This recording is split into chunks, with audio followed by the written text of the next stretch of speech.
Olá pessoal, tudo bem? Meu nome é Fernando Melo, venho aqui responder mais uma questão dessas que chegam até mim, enviadas por vocês. Então, se você tem alguma dúvida, quer que eu grave um vídeo sobre um assunto em específico, coloque aqui nos comentários. Muitas pessoas hoje têm dificuldade de encontrar uma igreja e estão sendo cristãos em casa. Então vamos lá, vamos tratar desse tema. Você que já conhece o meu trabalho, você sabe, eu não gosto de fazer vídeos curtos, não acredito nessa didática da praticidade, didática pragmática, né? De gravar um vídeo em 5 minutos. Eu acho que todo mundo que assiste vídeo de 5 minutos continua na ignorância. É impossível você aprender algo em 5 minutos, a não ser que seja algo tão idiota que você pudesse aprender sozinho. E não aprende porque, além de idiota, é preguiçoso e vai vendo vídeos de 5 minutos, tá bom? Outra coisa, você já percebeu que eu não tenho a menor preocupação com o politicamente correto. Então, esse canal aqui fala de cristianismo, mas não é um canal bobinho que vai falar para você como o cristianismo é fofinho e Deus é legal. Não é essa a linha do canal, tá bom? Vamos lá, vamos falar aqui sobre ser cristão em casa. Quando nós vemos esse tipo de problema, e é um tipo de problema pelo qual eu passei, né? Eu cheguei a Cristo na Igreja Batista Fundamental e depois eu passei a fazer parte da Igreja Presbiteriana, que é a igreja na qual eu estou hoje, tá bom? Eu tenho alcançado um bom público na internet ao longo do tempo aí falando de teologia, porque eu não sou um cristão denominacional. Eu não acredito que você precise ser calvinista, luterano, católico romano ou ortodoxo para poder fazer a vontade do Pai. E por que eu não acredito nisso? Porque estudando as Escrituras, nós vemos que Jesus não foi cristão, obviamente, claro, porque o cristianismo nasce dele, né? Após Jesus nós temos o cristianismo.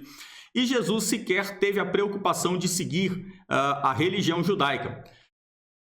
O que nós vemos na vida de Cristo é que Cristo tinha uma única preocupação.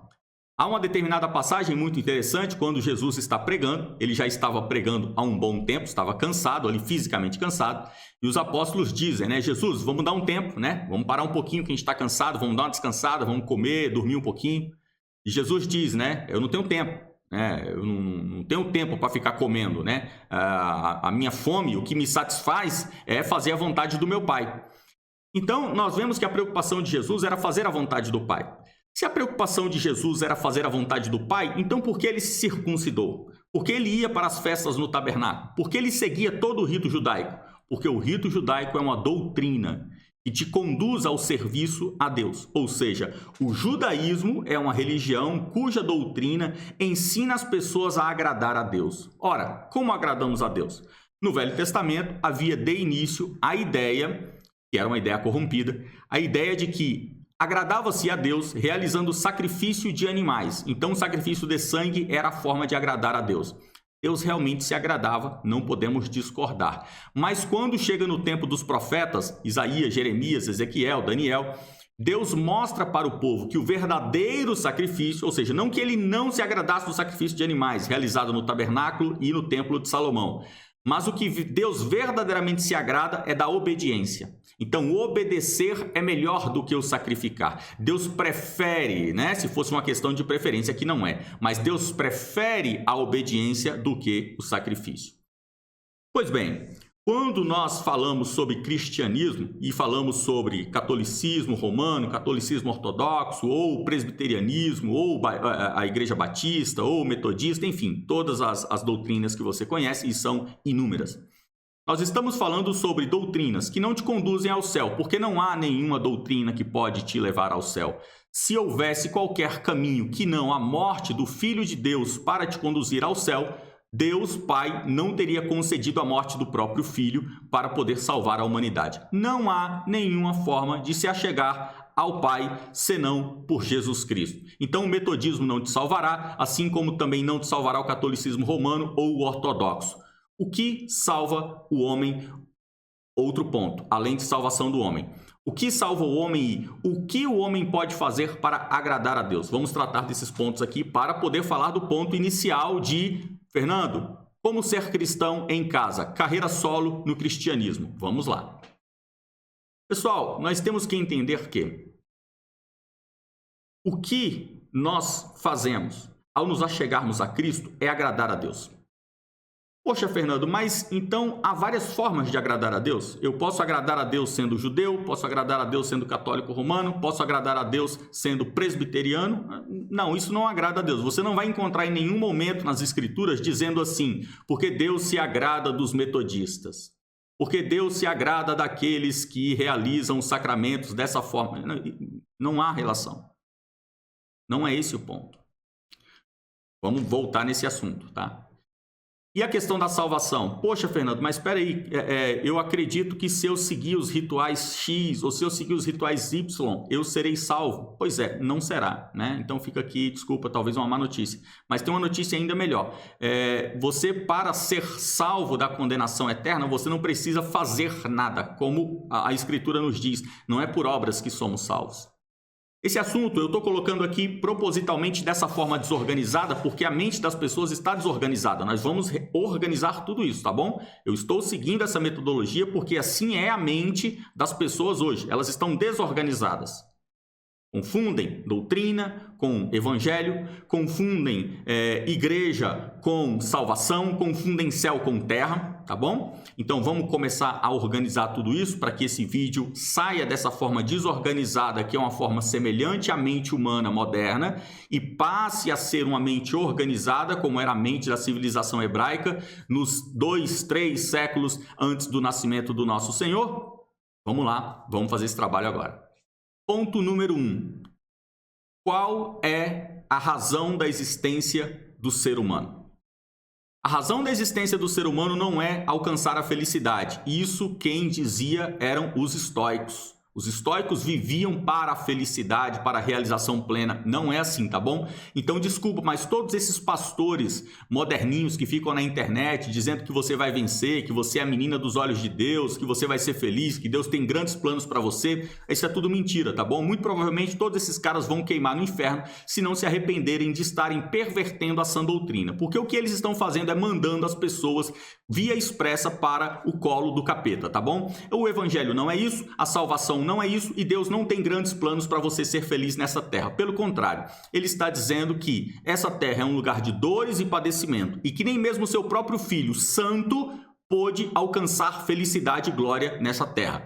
Jesus tem os seus melhores dias, os seus melhores momentos com os apóstolos, com sua mãe, com seus irmãos, não ali enquanto ele estava vivo, mas nos céus, reencontrando todos aqueles que foram salvos pelo seu sangue derramado na cruz, tá bom? Nem Jesus quis viver os melhores momentos com Pedro, João, André, com Maria, aqui na terra. Ele guardou tudo isso para o pós-mortem, né? Para a sua vida eterna nos céus. E assim devemos ser nós também. O papel, o motivo, a razão da vida humana é glorificar a Deus. É para isso que você está nessa terra. Você não está aqui para vencer, você não está aqui para ser feliz, você não está aqui para ser um campeão, você está aqui para glorificar a Deus.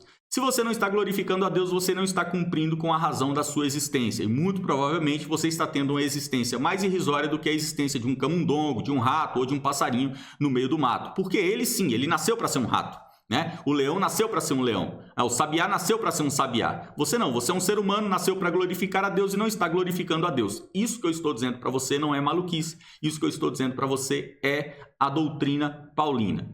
Então, quando você vai nas Escrituras e lê a Epístola de Paulo à Igreja de Roma, você verá Paulo dizendo que os homens se perverteram. Porque, vendo que Deus é Deus, eles não o glorificam e passam a glorificar a própria humanidade, os próprios homens, as próprias coisas humanas. Então, isso é uma perversão da natureza. Naturalmente, toda glória deve ser entregue a Jeová. Os homens não entregam a Jeová, entregam a quê? Ao dinheiro, à esposa, aos filhos, ao marido, ao trabalho. Objetivo do homem, glorificar a Deus. Outro ponto. Quando Deus envia o seu filho para morrer na cruz, o que ele quer fazer? Ele quer reunir todos os homens a ele.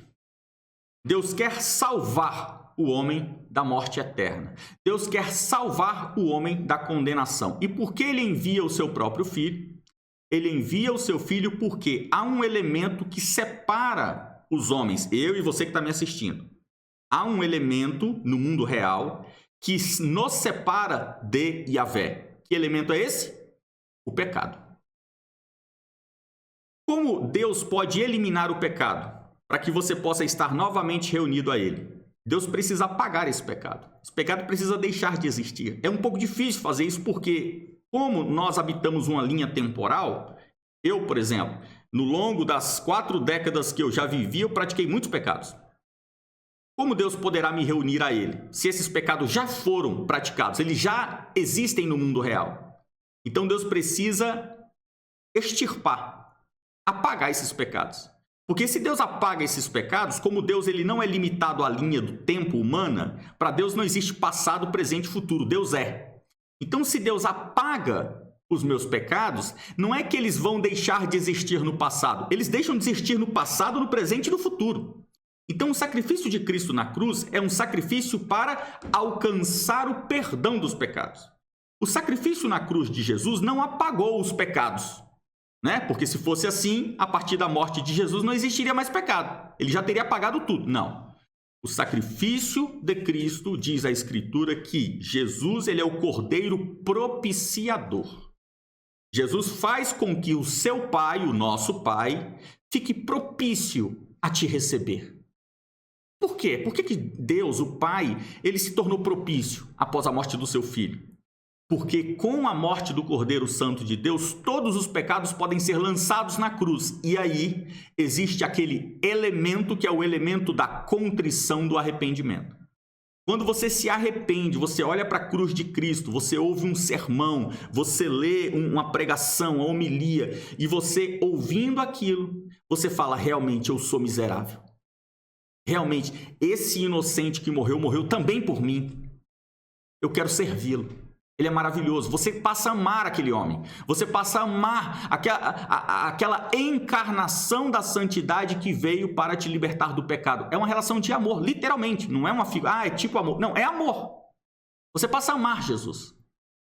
Pelo que ele fez. É até, no mínimo, um reconhecimento pelo que ele fez. E quando você passa a amá-lo, você passa a se relacionar com Jesus da mesma forma que você se relaciona com todas as pessoas que você ama. Você ama seus pais, seus filhos, sua esposa, seu marido. As pessoas que você ama, o que você faz? Você quer agradá-lo. Você que é um homem casado, você sabe o que a sua esposa gosta de comer, você sai do trabalho, vai para casa, você passa naquela confeitaria, naquele lugar, compra ali o negócio que a sua esposa gosta.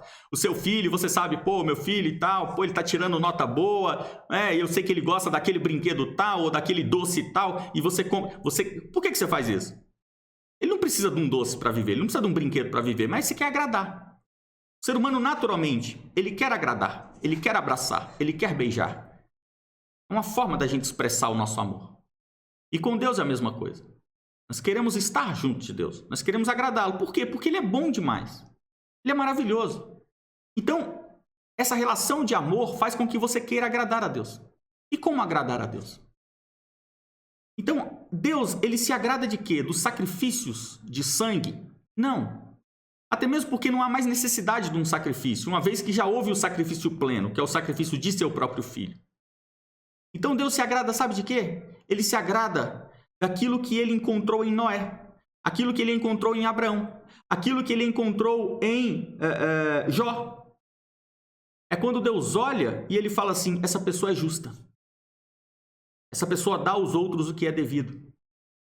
Essa pessoa, ela é caridosa. Essa pessoa é humilde, ela é mansa, ela é amorosa. Então Deus se agrada de que nós sejamos bons. E assim a Escritura diz, sede perfeitos, como perfeito é o vosso Pai Celestial. Olha só, perfeito. A perfeição é a ausência da mácula. Então, como nós podemos agradar a Deus? O que eu vou dar para Ele? Como eu posso fazer Deus feliz? Não há nada material. Não há uma dor. Não há um sentimento. Não há uma emoção que você possa dar a Deus, porque Deus já tem todas as coisas. A única forma de você agradar a Deus é você dando a Ele aquilo que ainda não existe. É aquilo que ainda haverá. Quando nós olhamos no Velho Testamento, na cultura judaica, havia o voto do nazireu. O voto do nazireu era aquele voto onde a mãe, o pai, ou algumas vezes até por ordenamento da própria divindade, dedicavam o próprio filho para Deus. Nós temos o melhor exemplo, é Sansão. Sansão foi um nazireu, né? Os pais de Sansão o dedicaram à própria divindade, a pedido do próprio Deus. Então, o voto do nazireu ele consistia em aquele rapaz não cortar o seu cabelo. Por que o nazireu não podia cortar o cabelo? Porque o cabelo é aquele elemento que sai do corpo. E ele está preso ao corpo, mas ele cresce ao longo da vida. Então, para o nazireu, tudo que saísse dele precisaria ser para Deus. O cabelo, ao sair do corpo e ser parte do corpo também, ele não podia ser cortado porque você não podia desprezar nada que saísse do corpo. Então, você veja só essas relações. Quando nós vemos que aquilo que habita no futuro, aquilo que habita na linha do tempo, aquilo que ainda virá, dentro da nossa eternidade ainda não aconteceu. É isso que Deus quer. Deus quer que isso que você ainda vá produzir seja dele. É a única coisa que você pode entregar para Deus. É aquilo que ainda não é. Então Deus quer de nós a obediência. Deus quer de nós a perfeição no agir. E daí nós temos no Novo Testamento aquela aparente dualidade entre São Paulo e São Tiago, onde São Paulo vem falando da graça e do poder salvífico da graça e São Tiago vem falando do poder da fé, materializada em obras. Quando nós vemos o Novo Testamento, nós vemos que, na verdade, é uma aparente dualidade. Por que não há dualidade nenhuma?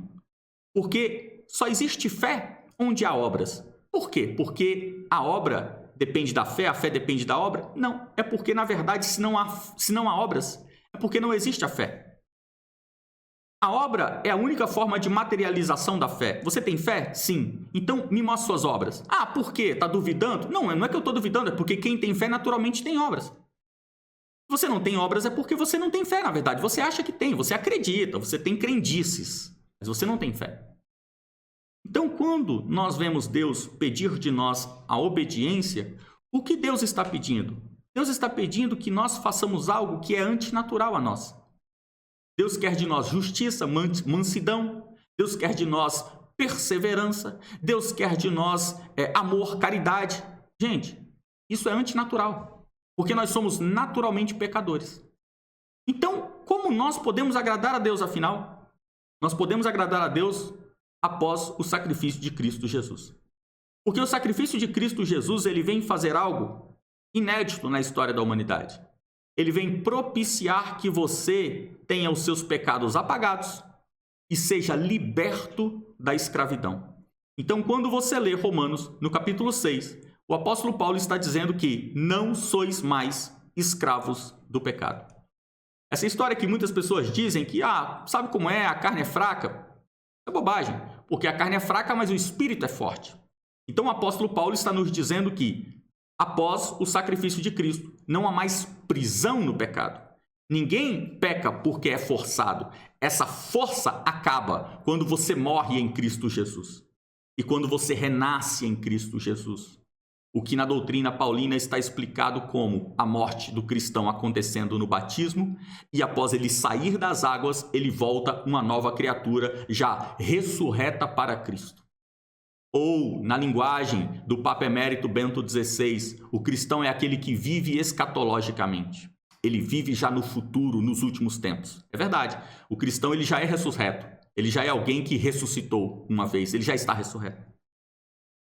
Quando nós vemos, então, o cristianismo, nós vemos que o homem tem como missão de vida, razão de existir, agradar a Deus.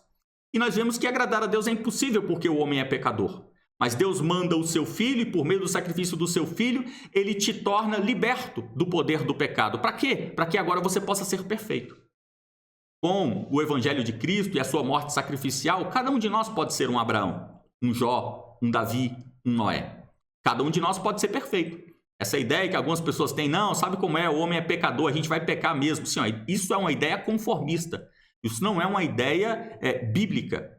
Porque Jesus veio para te libertar do pecado. Não há desculpas para pecar. Leia a epístola de Paulo aos Romanos. Se nós somos, então, criados para glorificar a Deus. E após nos submetermos ao senhorio de Cristo, nós somos libertos para não mais pecar? Quer dizer que nós podemos ser santos? Sim, podemos e devemos ser. Como? Então aqui a gente entra na parte do dia a dia, né, da vida cristã. Aquela parte mais devocional, de viver com Cristo. Como ser santo, como não pecar. É difícil, é claro que é difícil, praticamente impossível. Mas nós temos para isso um corpo, que é um corpo entregue por Deus, para que estando nele, fazendo parte dele, nós possamos receber algo maravilhoso que se chama doutrina. A doutrina cristã, ela tem como objetivo te conduzir. A doutrina cristã, ela é um caminho que você seguirá. Eu adoro essa expressão caminho, é a expressão que o apóstolo Paulo utilizava e eu gosto de utilizá-la também, porque realmente estar na igreja é estar no caminho. Né? Nós sabemos que o caminho para Deus é Jesus, né? Ele mesmo diz, eu sou o caminho. Mas a igreja é um caminho de obediência, não é o caminho para o céu. A igreja não vai te levar para o céu. Não adianta você achar que você vai morrer, aí depois que você morrer vai vir São Expedito, vai pegar na sua mão e vai te levar para o céu. Né? Ou que vai vir Joana d'Arc, vai pegar na sua mão, ou que vai vir o Charles Spurgeon, vai pegar na sua mão. Isso é bobagem, isso é lá daquele filme Ghost. Né? Isso é mentira, isso não existe. O único que pode te levar para o céu é Jesus Cristo de Nazaré. Por quê? Porque ele é o próprio Deus. Ninguém mais pode te conduzir a Jeová. Então nós precisamos entender que a igreja não te leva para o céu. Quem te leva para o céu é Jesus. O que a igreja faz? Ela te dá uma doutrina, ela te dá um manual, ela te dá um passo a passo. Ela te dá ali um tutorial. Ó, faz assim, tá? Faz assado, faz assim e faz assado. O que a doutrina está fazendo? Ela está te dando um passo a passo para você ter uma vida de piedade. Existem inúmeras doutrinas. Há a doutrina romana, a doutrina do Oriente, né, ortodoxa. Dentro dessas doutrinas, há diversas outras doutrinas. Você sabe que nem todo católico romano tem a mesma prática de vida. Da mesma forma, nem todo católico é ortodoxo. Há a doutrina calvinista, luterana, batista, metodista, há diversas doutrinas, inclusive as doutrinas heréticas. Inclusive as doutrinas não cristãs. Poxa, Fernando, qual doutrina eu devo escolher então? Primeiro de tudo, o Novo Testamento diz que há uma sã doutrina. Você precisa entender qual é a sã doutrina. Qual é a sã doutrina? É a doutrina apostólica. Por quê? Me explique, Fernando, por que a doutrina apostólica é sã? Porque ela não é dos apóstolos, ela é do próprio Jesus. Então nós sabemos que só há uma doutrina verdadeira. Que doutrina é essa? A doutrina de Jesus. Mas se você lê os evangelhos, que é onde você pode colher a doutrina de Jesus, não há outra fonte, né? Jesus não vai aparecer para você para te doutrinar, né? Então, se você lê os evangelhos, você vê que a doutrina de Jesus, ela é uma doutrina não como nós, homens modernos, conseguimos absorver. Se você lê o evangelho, você não consegue diretrizes minuciosas para a sua vida. Não consegue, gente. Isso não é uma blasfêmia, não é uma heresia, não é uma exegese porca que eu estou fazendo. Não consegue. Você pega as perguntas que eu recebo aqui no canal. A pessoa me pergunta, Fernando, eu posso beber cerveja? Então, nós somos homens modernos e o homem naturalmente, como diz a sociologia, Emily Durkheim, ele vai falar sobre isso, o homem, ele naturalmente passará pelas especializações. Não adianta. Então, o que Jesus institui? Jesus não se preocupou em dar toda a doutrina como o homem da Idade Média, como o homem da Idade Moderna necessitaria. O que Jesus deu, o que ele próprio define como a pedra fundamental. Jesus é a pedra fundamental. Por que pedra fundamental? Porque ele vai instituir um edifício. Ele vai construir um prédio, um edifício. Então, o que ele fez? Jesus é o prédio. Não. Veja como Jesus é maravilhoso. Jesus, ele não disse, eu sou a igreja. Não, vocês são a igreja, eu não sou a igreja, não. Eu sou a pedra fundamental, eu sou só a base.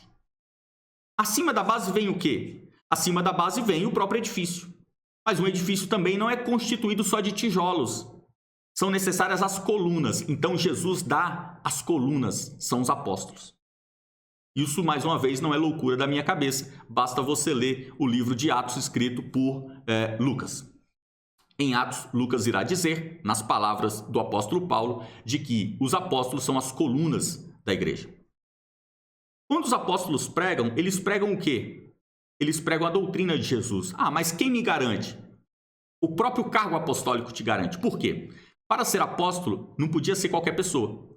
Para você ser apóstolo, você tinha que cumprir alguns requisitos básicos. O principal deles, você precisava ter conhecido Jesus pessoalmente. Por isso, quando Paulo se torna apóstolo, ele confessa e ele diz a todo mundo, olha, eu sou apóstolo, mesmo não tendo conhecido Jesus enquanto ele estava vivo, mas eu conheci ressurreto. Então, Paulo conta a sua história aos Gálatas, aos Colossenses. Paulo conta a sua história de como Cristo pessoalmente o discipulou. Então, o que Paulo aprendeu, ele não aprendeu nem mesmo com os apóstolos. Ele diz, após eu me converter, após Jesus vir ao meu encontro na estrada para Damasco, eu não fui me encontrar com Pedro, com André, com Tiago. Porque o que eu recebi diretamente dele, de Jesus. Então, os apóstolos pregavam a doutrina de Jesus. Então, o que nós precisamos fazer? Nós precisamos entender que há uma doutrina que não é salvífica, mas há uma doutrina que nos diz como nós devemos viver a nossa vida. Por isso, quando você lê o Novo Testamento, muitas pessoas acham estranho, né? Pega a Bíblia para ler pela primeira vez, aí chega lá na carta de Coríntios, Paulo está dizendo que o homem não pode se abster de ter relação sexual com a mulher. E a mulher também não pode ficar negando ter relação sexual com o marido. Aí a pessoa lê a Bíblia e fala assim, mas que loucura é essa? Eu estou lendo a Bíblia aqui, o cara vem falar de sexo, que a mulher tem que transar com o marido, que loucura é essa? Então, isso é Bíblia? Será que essa minha versão não é uma versão maluca? Porque isso é doutrina. A doutrina vai te ensinar como você tem que falar, como você tem que amar, como que você tem que orar, como você tem que realizar os sacramentos, como que você deve trabalhar. Vai chegar num cúmulo onde Paulo vai dizer que quer comais, quer bebais, ou façais qualquer outra coisa. Fazei tudo para a glória de Deus. Você tem que dirigir para a glória de Deus. Você tem que trabalhar para a glória de Deus. Se você é pedreiro, você tem que assentar uma massa, assentar uma laje para a glória de Deus. Tudo tem que ser para a glória de Deus. Ah, Fernando, que exagero. Pois é. É a sua razão de existir. Glorificar a Deus em tudo que você faz. Esse vídeo que eu estou gravando tem que ser para a glória de Deus. A doutrina, por isso, quando você pega, por exemplo, a doutrina católica romana, né, que é o catolicismo mais comum aqui no Brasil, no Ocidente. Quando nós falamos da doutrina católica, a doutrina católica é maravilhosa nesse sentido, porque o que ela entrega para o fiel católico? Ela entrega um caminho, uma doutrina, que é uma doutrina que preenche as 24 horas do dia, os 12 meses do ano, os 7 dias da semana. O católico romano, ele sabe que todo domingo, na hora tal, tem a missa. Todo dia tem missa, né? Mas tem o horário, tem o dia de manhã, tem o domingo. Ele sabe que tem o texto, para rezar o texto, tem que rezar assim, ó. Tem essa sequência, nessa quantidade de vezes. Então, tem o rosário, aí tem a novena, aí tem as festas, aí tem os feriados santos. Então, o que é tudo isso? Isso é o quê? Para salvar o cara, né? Ele vai ter que ler tantos rosários para ele não ir para o inferno. Não, gente, nada te salva. Esqueça essa mentalidade. O brasileiro, ele gosta sempre disso, né? Lei do menor esforço. Me diz aí o que eu tenho que fazer para ir para o céu, Fernando. Para o céu só há um caminho, Jesus. Agora, você quer só ir para o céu? É isso que você quer da vida? Sua vida se resume a isso? Ah, Fernando, eu estou vivendo aqui porque eu quero ir para o céu. Não, gente, então você não ama a Deus. Me desculpa. Você não ama a Deus. Sabe, nenhuma relação se constrói assim. Imagina um homem que fala assim, não, tô casado, tá? E o que você quer? Ah, eu quero transar com a minha esposa. Nenhuma relação é assim, gente. Sabe, eu tenho filhos, tá? E aí, como é que você vive com seus filhos? Ah, não, eu vou lá e eu vejo o boletim deles. Isso não é uma relação, gente. Então, eu quero que você assistindo esse vídeo, eu quero que você pense, você ama a Deus? Será que você ama realmente a Deus? Você gosta de agradar a Deus? Você sente prazer quando você faz uma coisa assim que você não gosta, mas que Deus gosta? Aí você faz aquilo e você se sente bem, porque relacionamento é isso, gente. Quem é casado sabe. A vida de casado não é uma maravilha. Ai, que coisa maravilhosa, todo dia eu tô feliz, a minha esposa é incrível. Não é chata. Tem coisa que ela gosta que eu não gosto. Mas tem coisas que ela gosta de comer que eu não gosto, mas eu compro. E quando eu compro aquilo que eu detesto, me dá prazer. Por quê? Porque o meu prazer acaba se tornando ver o prazer dela. Ver ela ter prazer.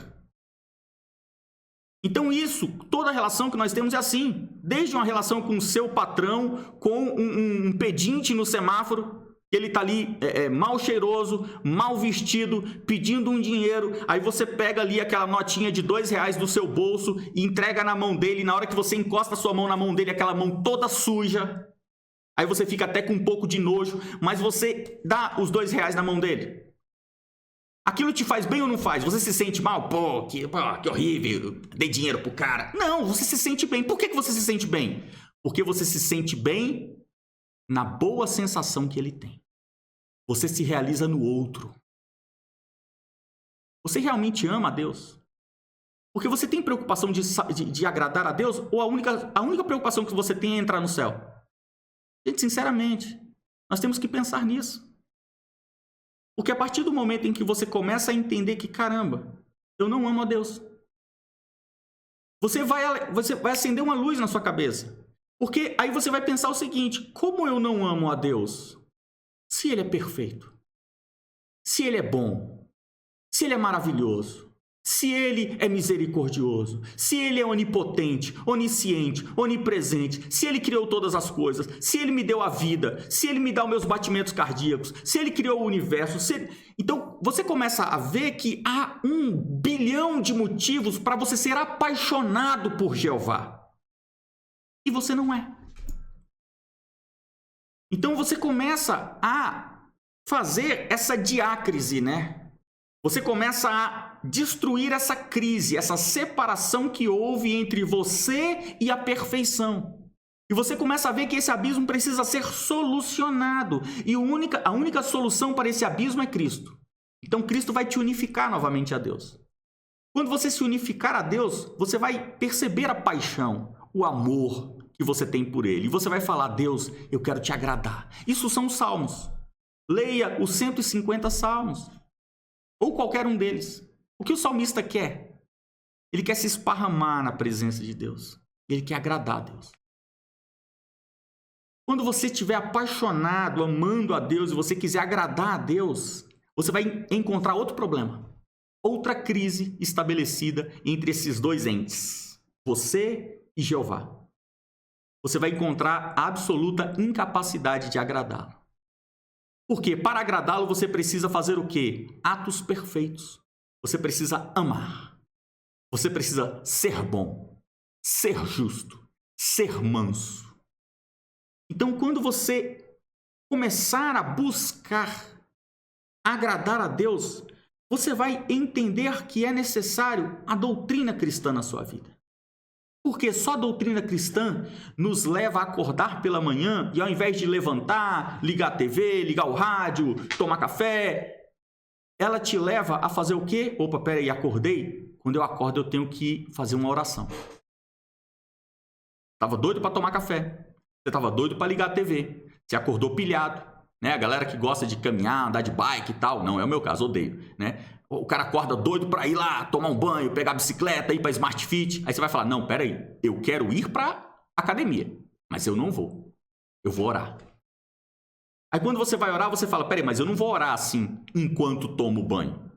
Eu vou ter que me ajoelhar numa posição horrível. Então a doutrina vai fazendo o quê? A doutrina, ela vai te batendo. A doutrina vai te forçando. Ora, lê a Bíblia, dá esmola, liga para aquele parente que você faz tempo que não conversa com ele, trate bem o seu chefe, tenha paciência com o seu funcionário, dá esmola de novo, faz outra oração, lê um salmo. A doutrina vai te moldando. Com a doutrina, o Espírito Santo de Deus, ele te trata igual um ferreiro trata uma barra de ferro. Aquela barra o ferreiro pega aquele pedaço de metal todo impuro, sujo, com outros metais, com impurezas, minerais. E o que ele faz? Ele mete aquela barra de ferro no fogo. Alta temperatura. Até ela estar toda acessível. E ali ele pega aquela barra de ferro e bota na bigorna, pega o seu martelo de aço e porrada na barra de ferro. É isso que o Espírito Santo faz com a gente. Como? Doutrina. Porque tem muita impureza dentro de você e Deus vai arrancar na porrada. Então ele vai batendo e vai arrancando isso de nós. Dói muito. É agradável? Não. Mas o produto final tem que ser perfeito. A doutrina faz isso conosco, e você quer agradar a Deus e você consegue. Por quê? Meu amigo, depois que você é colocado na fornalha 10, 20, 50 vezes e é porrada em cima de você, você vai se tornando puro. Você vai se tornando alguém melhor. Então algumas pessoas falam, poxa, Fernando, então se o objetivo é ser bom, ser justo, ser caridoso, tá, posso ser espírita? Não, não pode. Poxa, Fernando, mas o que importa não é agradar a Deus? E o que agrada a Deus não é a justiça? Sim, é. Mas, pessoal, é impossível ser justo. É impossível ser caridoso. É impossível ser amoroso. Ah, Fernanda, porque você não conhece minha tia. Minha tia é. Ela é uma ateia exemplar. Não é. Não é, gente. Para de se enganar. Você não conhece as pessoas. Aquele seu parente que é espírita, que é ateu, aquele seu parente que Ai, mas ele é tão bom, ele dá tanta esmola. Não é. Lá no fundo ele tem um pecado horrível. Lá no fundo ele é adúltero. Lá no fundo ele é idólatra. Lá no fundo ele morre de medo de morrer e perder a herança, perder o dinheiro. Lá no fundo ele nunca conseguiu perdoar o filho. Lá no fundo ele nunca conseguiu perdoar o pai. Pessoal, entendam, não existe como ser liberto do poder do pecado se você não está em Cristo Jesus. Só Jesus te liberta do poder do pecado. Leiam a epístola de Paulo para a igreja de Roma. Sem Jesus Cristo, você é escravo do pecado, e todo aquele que é escravo de pecado não tem parte com Deus. Porque só os cristãos irão para o céu. Só os cristãos. Ah, mas é exclusivista. É claro que é. É claro que é. Você acha que Deus é inclusivo? Você acha que Deus está aí para aceitar todos? Deus não é inclusivo, Deus é exclusivo. Deus exclui, ele não inclui. Deus exclui da sua presença todos os pecadores. Poxa, Fernando, e a questão lá da igreja? Não adianta eu te explicar a questão da igreja sem explicar tudo isso aqui antes. Por isso que não adianta, eu não consigo fazer vídeo de menos de meia hora. E só um vídeo longo como esse pode te tirar do sofá, pode te tirar de dentro de casa, desse cristianismo falso, mentiroso, que é o cristianismo solo. Porque quando você lê a Escritura, eu quero que você leia um verso aí na tua casa, que está lá na epístola de Paulo para a igreja de Corinto. Então, na primeira epístola de Paulo aos Coríntios, 1 Coríntios capítulo 5. 1 Coríntios capítulo 5, o apóstolo Paulo diz assim: só se ouve falar de imoralidade entre vós. Imoralidade tal que não se encontra nem mesmo entre os gentios. Um dentre vós vive com a mulher do seu pai, e vós estáis cheios de orgulho. 1 Coríntios capítulo 5, verso 1. Há imoralidade entre vós tal que nem entre os gentios, nem entre os ímpios. Tem um na igreja de vocês que está dormindo com a mulher do pai. Pessoal, grande parte das pessoas que hoje não vão para a igreja, não fazem parte de uma igreja, não fazem parte porque aquela igreja não está à sua altura. Não é uma igreja pura, não é uma igreja verdadeira. não é uma igreja de Cristo. Aquela igreja, o pastor é ladrão, o padre é meio efeminado, aquela igreja, a banda que toca, eu sei que tem um carinha lá que fuma maconha, o porteiro da congregação, eu sei que na verdade ele sai com garota de programa. Então, a maioria das pessoas que hoje não vai para a igreja é porque tem nojo de coisas realmente horríveis que acontecem dentro da igreja. E eles acreditam que aquela não é uma igreja verdadeira. Por quê? Se fosse, o padre não seria efeminado ou o pastor não seria ladrão. Pessoal, nada disso. Nada disso. Você precisa entender que o que é perfeito é Cristo. E a noiva, o corpo, a igreja, também será perfeita. Um dia ela será perfeita. Por quê? Porque ela está sendo aperfeiçoada. O apóstolo Paulo tem uma analogia que ele faz com a igreja de que a igreja é a noiva. E Jesus é o noivo. E Deus Pai é o pai do noivo. Ele é o pai de Jesus.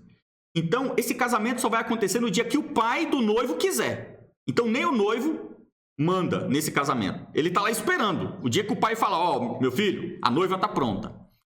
E o que está acontecendo? Por que essa demora toda? Porque o noivo já está pronto. Faz 2000 anos que o noivo está pronto. Mas a noiva, diz Paulo que a noiva está sendo adornada. Sabe assim, ela está meio feia. Ela ainda tem que tomar um banho, ou ela já tomou o banho, mas o vestido, né? As mulheres estão arrumando o vestido, estão colocando um brinco, um colar, uma tiara, o véu, aí tem o buquê. Vocês sabem como é aquela história. A noiva tem 1 milhão de itens para a noiva tá perfeita, né?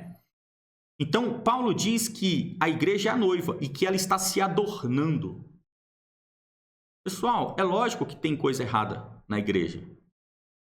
Agora, você tem que entender uma coisa. Quando o noivo vier para se casar, ele não vai se casar com os membros da igreja. Ele vai se casar com a noiva. É muito sério, pessoal. Tem gente que acha que está no sofazão de casa, aí de repente ele está ali vendo o paredão do BBB, aí, Jesus vai voltar e vai falar, e aí, parceiro? Cheguei, achou que eu não vinha mais, hein? Não, meu irmão. Que conversa é essa? Jesus vai vir para casar com a noiva. Onde é que você está nessa história? Então o apóstolo Paulo está dizendo, a noiva está se adornando. De repente você é aquele brinco que está faltando. De repente é você que vai chegar e vai dar aquela arrumada no cabelo que está faltando. De repente você é o fio de cabelo que está meio torto, meio bagunçado. E você precisa ir lá, bagunçadão mesmo, para alguém pegar e te arranjar, para que você possa compor a noiva. Outras pessoas acreditam que por elas estarem na igreja, poxa, Fernando, eu sou da igreja católica romana, a única igreja verdadeira, ela tem 2000 anos, as outras não. Aí ele acha que porque ele é católico romano, entendeu? Ele acha que toda a herança do catolicismo romano entrou nele. Nossa, fui batizado na igreja romana, né? São Tomás está em mim. Não, parceiro. Larga esse pecado teu aí, senão tu vai pro inferno. Tu vai pro inferno junto com o seu diploma de crisma. Tu vai com ele no bolso. Pessoal, nós temos que entender esses pontos. Você compõe a noiva ou não? Então, entendendo esses pontos, nós entendemos que, poxa, Fernando, é possível ser cristão em casa? Olha, eu vou te dizer o seguinte, meu amigo. A pergunta que você está fazendo, ela é tão absurda. Primeiro de tudo, você está me dizendo que você detesta Jesus. Porque você não quer estar no corpo dele. O corpo dele não é tão bom assim. O corpo dele tem umas partes que estão meio zoadas. Porque Paulo diz que a igreja é o corpo de Cristo e Cristo é a cabeça da igreja. Paulo tem várias analogias para a igreja. Ele fala que a igreja é um prédio. Jesus é a base, os apóstolos são as colunas e os cristãos são as pedras. Paulo diz que a igreja é o corpo, mas é um corpo sem cabeça. Porque a cabeça é Jesus. Agora você vê, Jesus é a cabeça, ele não é o braço. Mas a igreja também, ela é braço, mas não é cabeça. Paulo diz que a igreja é uma noiva e que Jesus é um noivo. Há várias alegorias. Agora você precisa entender o seguinte. Você está no prédio, você está no edifício, Você está na noiva? Você vai fazer parte do casamento? Você é algum órgão, algum membro? Você está no corpo? Porque se você não tiver, meu amigo, você pode pegar o diploma que você quiser. Você pode pegar teus batismos, tua santa ceia, tuas hóstias, tudo que você comeu ao longo da vida, você vai para o inferno com elas. Você tem que estar no corpo, meu irmão. Você tem que fazer parte desse edifício. Entenda o seguinte: se você não quer estar no corpo, como você quer ir para o céu? Você não suporta estar no corpo de Jesus, mas você quer estar no corpo de Jeová, você quer estar com ele no último dia. Jesus, quando voltar me chama, hein? Até lá, eu tô fora. Meu irmão, vamos finalizar esse vídeo. Eu quero que você tenha entendido, isso aqui não é uma questão doutrinária. Não é um mandamento, não é uma exclusão metafísica. O que nós temos aqui é uma realidade. Você se achegou a Deus? Só é possível se achegar a Deus por meio de Jesus Cristo. Se você se achegou a Deus, você o ama. Se você o ama, você quer agradá-lo. Se você quer agradar a Deus, você sabe que isso é possível fazer por meio de obras. Ninguém agrada a Deus com fé. Nossa, eu acredito tanto em Deus que ele olha para mim e fala: caramba, esse é meu filhão. Não, meu amigo. Deus só se agrada de obras. Deus não fica agradado com fé, não. Não adianta essa sua fé gigante dentro de você, não. Ou você bota isso para fora e materializa esse negócio, meu amigo, ou você está errado. E você está entendendo que esse casamento que vai acontecer, quem vai casar é a noiva, não é o coroinha, não é o porteiro, não é a amiga da noiva que comprou o buffet. Então, meu amigo, entendendo tudo isso, eu quero te dizer o seguinte: eu estou gravando esse vídeo, hoje é sexta-feira. Você tem aí menos de 48 horas para mudar a tua vida. Domingo de manhã tem culto. Se você é protestante, evangélico. Se você é católico, domingo de manhã tem missa. Você tem daqui até lá, meu amigo, para botar esse joelho no chão e pedir perdão a Deus por você ser miserável como você é. E eu também sou. E domingo de manhã tu vai para a igreja, bicho. E vai ser o primeiro do resto da sua vida. Vai ser o primeiro dia do resto da sua vida onde você vai estabelecer um novo rito na sua vida. A partir de domingo de manhã, agora. Hoje é dia 22. A partir do dia 24 de abril vai ser um marco na tua vida. Você vai voltar para a igreja. E você vai aprender a se enxergar com todos os seus defeitos e ver naquelas pessoas erradas que estão dentro da igreja espelhos seus. E juntos, todos nós, vamos ser apurados. Juntos, todos nós vamos ser membros desta noiva que está sendo adornada. E, meu amigo, juntos, todos nós, e só nós, ninguém mais, estaremos com o Pai em toda a eternidade. Muito obrigado, gente. Fique com Deus e que Deus abençoe a todos.